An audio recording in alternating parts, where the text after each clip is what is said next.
Let's talk about how to monetize your speaking business.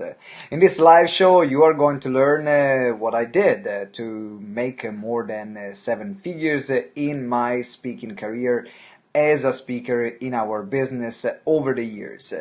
This episode is incredible because I'm going to show you the different ways where you can monetize your speaking business, and it was inspired by the interview that we did with the one and only Jarek Robbins on how he built his coaching and speaking business from scratch. So make sure that you stay tuned because you will absolutely love this show.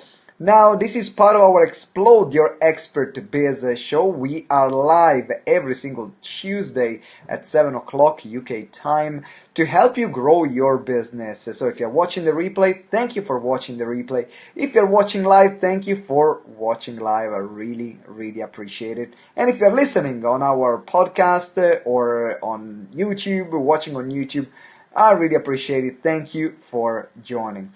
So now let's go straight into it. Let's start the music. Now, what are different ways for you to monetize your coaching and speaking business, in particular your speaking business? Well, number one, you need to understand the different ways of speaking because not all the speakers will earn money in the same way. What do I mean about that? You need to understand what is your speaking niche. Now, Jarek Robbins in episode 115 shared about being an entertainer, being a teacher, being a keynote speaker, speak to sell, and so on. So there are different ways. So I want just to spend a bit more time right now to talk about how can you do it. So as I said, there are a few different ways to monetize your speaking business. Now, the one that I'm most familiar with, which is the one that I decided to niche in, is speaking to sell. What do I mean about that? Well, speaking to sell is a great way to grow your business. Why? Because it's easy to find speaking gigs. Most of the time, you don't need to get paid up front, but also you can make way more money than just if you were to speak at another event, for example. So this is something that you're gonna do, is speaking to sell, and that's where you're going to promote a product, you're going to promote a service, you're going to promote something that you have coming up, and then some people will join your list, some people will buy there and then in the room. So that's why I absolutely love speaking to sell. That's very, very, very powerful. Now, another way to grow your coaching and speaking business, then I'm going to go a bit deeper into every category, is being a keynote speaker. What do I mean about being a keynote speaker? Well, being a keynote speaker is where you get paid up front to deliver a piece of material to a company, to an organization, to private or public sector, and they will pay up front. So your role as a keynote speaker is to find those events that are looking for speakers, is to connect with those organizers that are already looking for speakers and they have a budget to pay you. Because the worst thing, if you're not going to sell and they are going to deliver a keynote for free, for example, then you're not going to make any money as a speaker. That's the problem. You're not going to make any money. However, by being able to be paid up front, then you don't have to become great at selling from the stage. Your sale is done before. Your sale is done in the interaction with the event organizer.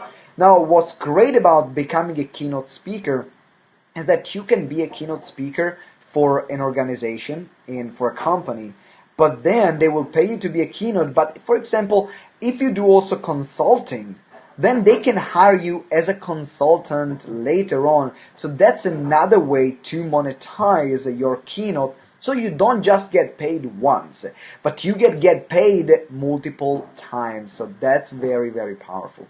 Now, another way is, on top of being a keynote speaker, is to be an MC or master of ceremonies. This is something that I do regularly, where I host events and people pay me to host events. Now, my wife is great. That's what she's known for, Lovelda, as an MC, because that's what she wanted to niche in. That's what she wanted to be known for.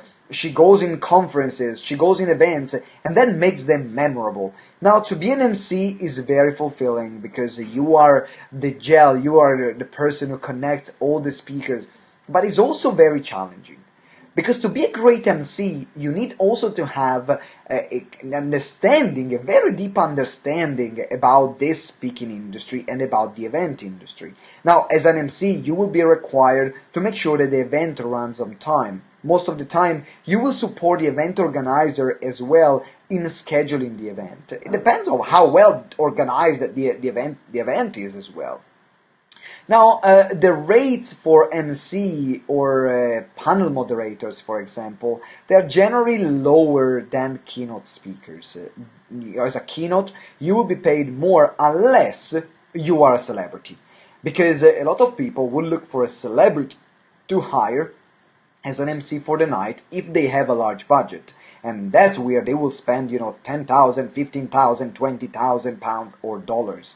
Well, if you're a keynote speaker, you can actually earn 5,000, 10,000, 20,000 pounds or dollars, even if you're not a celebrity. But you need to be a celebrity in your niche. This is the most important thing. And that's why positioning is important. Whether you are selling from the stage, or you are getting paid as a keynote speaker, or you are an MC, a master of ceremonies, or a panel moderator, you must, remember, you must build your authority. You must build your personal brand.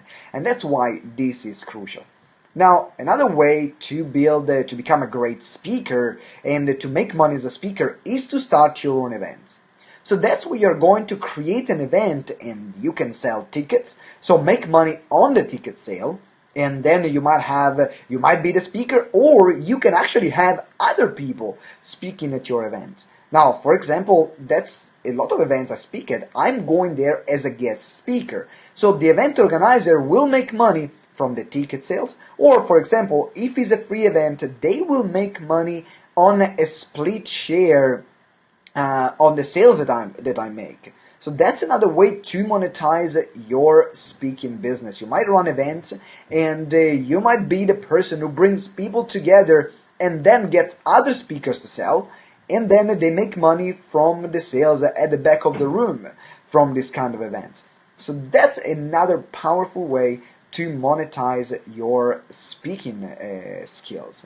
Another way, for example, is also to not only make money from the shares of the sales, but also you can get the speakers to pay you to speak at that event. Because, let's be honest, the most difficult thing as a speaker is actually to get an audience together. That's the most difficult thing, because unless you have already a huge following, that people are willing to see you, they're willing to follow you, they're willing to experience you, and then they're following you everywhere. Unless you already have that, it's very difficult to fill an event, in particular if you want to speak in front of hundreds of people. Now, by paying an event organizer, then you can have access to an audience that will cost you thousands, if not tens of thousands of pounds or dollars to get together, and years of work. While you can fast track by paying to be a speaker, and then you can make money from the sale. Now, the same happens if you're an event organizer. Now, if you're an event organizer, you know you can bring people together, then what are you doing? You can get speakers to actually pay you to speak at your event, because you're providing them the things that they need, the audience. And as long as the speaker is good at selling, then you can make money on the ticket sales as an event organizer. Then you can make money on the speaker that is paying you, and on top of that, you're gonna make money on the sales that the speaker generates. So now, as an event organizer, you're doing the hard work, because right now is more the time that you spend to get the people at the event, because that's where the success of the event will be. However, you have multiple ways to monetize your business in this way. So these are a few ways that you can do it. Now, if you're, for example, let's talk about selling from the stage, because that's something that I know. My niches are, the main one that I run is speak to sell. That's my biggest niche. That's what I'm known in the market for, People come to my event and people invite me, and then I sell a product or a service. And that's the skill that I was able to master and I wanted to master by running my many events. Another niche that I'm really strong in is emceeing. But I'm most of the time I'm not getting paid for MC. I rarely ask for it, and I generally go and MC in places where I know they're going to put me in touch in front of my ideal client, because that's the most important thing. Or they give him a big profile boost, like it happened with Les Brown. I didn't get paid. I didn't even want to get paid. Just the fact of being on the same stage and host an event with Les Brown in front of 1,000 people, that was worth spending actually the weeks that I had to spend to prepare that event and to perform at the highest level. Now, some people that decide actually to specialize in emceeing, like my wife, then they want to be paid. But I know that my revenues will come from another source, which is going to be the people that are going then to follow me from that event. So I'm always inviting you to play a long game, because the reality is it's more difficult to get a paid speaking gig than to get a free speaking gig. It's easier, or even easier if you pay. But, however, you have to decide what kind of speakers you want to be known for. There are speakers that say, I hate selling from the stage, and they suck at selling from the stage, and they don't want to do it. But what they want to do is to be great at speaking, deliver a great message, and they would rather spend more time up front building the relationship with the event organizer. So if you are a speaker, if you're a keynote speaker, actually your client becomes the event organizer. It's not the audience. Your audience is not your client. Your client is who pays you. Your client is whoever pays you. So if the event organizer pays you, your client is the event organizer. If the event organizer pays you to deliver a keynote, if the event organizer pays you to deliver a workshop or to be an MC, that's your client. So that's the person you must spend your time building a relationship with. While if you are, for example, running your own events and you want to get people coming to your own events, then you got to spend time with people, with the participants that are going to come at the event, because they are going to be the one that are your clients. So you see what I mean here. You need to play where is my client game, and then you need to find them and you need to build a relationship with them, because in this speaking industry it's all about the relationship that you have. It's about the relationship that you have with the other event organizers. It's about the relationship that you have with the audience. It's about the relationship that you have with other partners. So remember, it's all a relationship game. Because you by yourself, you can just do this much. Or it will cost you a hell of a lot of money and a hell of a lot of time to develop the audience and the following to make it happen on your own. Then, once you arrive to a tipping point and you have people following you everywhere, then things become easy. But up until that moment, you need to build those relationships, and then you might arrive to the point where actually you are there and you're already you're already having a six-figure speaking business. So, and you want to go to the next level. Well, the next level for you is again develop partnerships, because it means that as a speaker, your systems, you're already making six figures. Your system, your sales processes are there. You already have a great pitch or a great way to interact with event organizers. So now what you need to double down on that and have more exposure. So instead of focusing on building small relationships, you're going to go after the big relationships. You're going to go and be part maybe of masterminds that are going to give you access to people that are at your same level. You don't want to have access to then people that are not even at your level, because then you're not going to be able to monetize that in the best way, or you're going to feel that is just a waste of time. And you don't want that. Because the reality is that as a speaker, there are infinite ways to monetize your talent. Another way to monetize your talent as a speaker, and I didn't mention that, but instead of running a live event, you can run online events. You can run online training. And by running online training, then you can have people paying you up front for your online course, or you can have people paying you after you make a sale online. So it works in the same way. Now, the online world works exactly the same way that the offline speaking world. Let's make, for example, if you decide to be an event organizer in the offline world, then you can host a summit in the online world and get paid a percentage of the sales that the speakers are making during the summit, or the product that you're selling during the summit. Then if you are, for example, creating an event, you can create a webinar and then sell for people that come to the webinar. If you are, for example, getting paid to speak, you can get paid to deliver online classes for other organizations. So treat the online world as powerfully as the offline world. Because as a speaker right now, there is no difference between online and offline. You are building your brand in both cases, in both scenarios. Because the offline people will bring you online. And the online people, they will bring you offline. So in this way, you will be able to generally monetize your business the most effective way. Yes, there is more work, and yes, there are more skills that you need to have. Of course, the way you monetize online is a bit different from the way you monetize offline, but not that much. Why? Because people buy in the same way.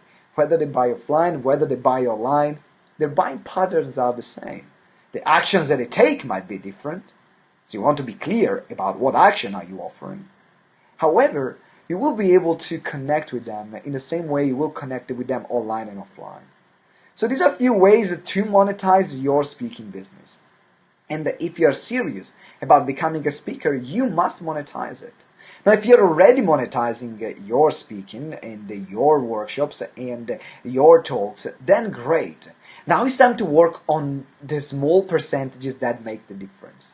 Now it's time to work on the small conversion, increasing your conversion, on increasing the number of people that attend your event, on increasing the number of responses that you get from event organizers, on increasing your sales, right? Hello, Luke. Thank you very much for joining. You have a question. Thank you very much for the question, Luke Vincent. So just to give you an idea, guys, Luke Vincent is an incredible brand strategist which combine purpose and branding for huge companies and as well small and companies and entrepreneurs. So make sure you connect with Luke Vincent. Now the question from Luke is, do you need more touch points for the offline? It was what the question for online versus offline before someone is prepared to buy. Very good point, Luke. Actually, online the conversion happens slowly. Why? Because online there is something in between me and you as human beings, which is a screen. And you will find that also online people will have more distraction.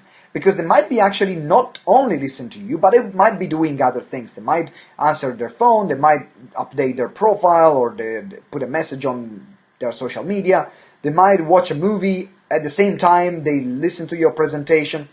So you have no control on the attention that the audience will have because you cannot see them. That's the problem. Unless you're running a live training where you can see them, there is a video feedback. So therefore, the level of accountability is much higher.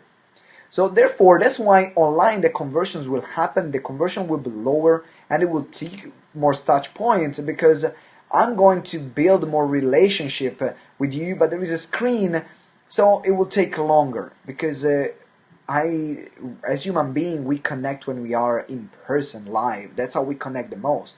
Well, if you're running a live event as a speaker and you're there live, the process from I don't know you to I'm gonna pay you and I love you is very short. Is very short. Literally, in 1 hour, 2 hours, you can build the same relationship that someone would take a month to follow you online or to make a purchase online. So make sure, I always prefer connecting offline because it's much more profitable and it requires less effort and it requires less people. To make the same amount of sales or the same amount of money I'm making in an offline presentation, I would need generally 3 or 4 times more the amount of people during an online presentation. And that's fine. But I know that, so I'm focusing on getting offline and using the online world to build my profile and build my brand. So then when they come offline, people meet me offline, then what they're going to do, They're going to research if actually I'm what I'm saying. So the first thing that they're going to do, they're going to search me online. So therefore, it's important, it's crucial to have both going at the same time.